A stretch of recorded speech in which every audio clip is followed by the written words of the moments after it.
오전 제7편 인생의 세 가지 불행. 인생 3불행. 세상에는 완전한 행복도 완전한 불행도 없는 듯합니다. 불현듯 다가온 행운이 불행이 되어 인생에 치명적인 상처를 남기기도 하고 누가 봐도 확실히 불행이라고 생각했던 것이 오히려 나에게 행운이 되는 것을 보면 인생지사 세옹지마라는 말이 더욱 절실하게 다가옵니다. 이 세옹지마의 뜻의 유래는 이렇습니다. 인생의 기륭화복은 항상 변화가 많아 예측하기 어렵다는 말입니다.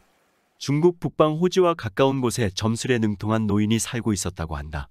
어느 날 기르고 있던 말이 북방 호지로 달아나 버렸다.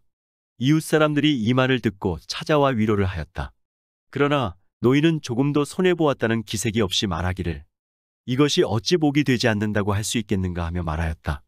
과연 몇 달이 지나자 그 말이 북방 호지의 품질 좋은 양말을 끌고 돌아왔다.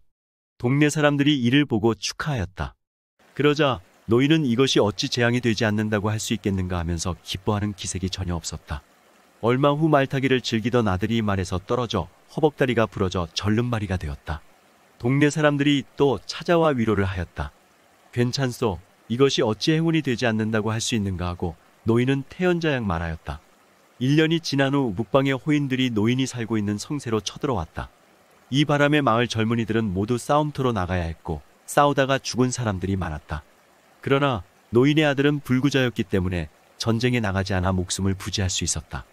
전화위복이란 말이 바로 이런 데에 해당됩니다. 송나라 때 학자 정의는 누구나 행복이라고 생각하는 것이 오히려 불행일 수 있다며 인간의 세 가지 불행을 지적하고 있습니다. 첫 번째 불행은 소년등과입니다. 어린 시절 너무 빨리 과거에 급제하는 것이 인생의 불행이 될 수 있다는 것입니다. 일찍 출세를 하면 교만해지고 그 교만함이 결국 인생을 불행으로 인도할 수 있다는 것입니다.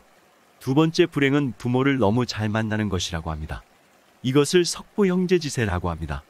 위세가 대단한 부모 형제를 만나서 그 권세를 끼고 사는 경우 오히려 인생이 불행해질 수 있다는 것입니다.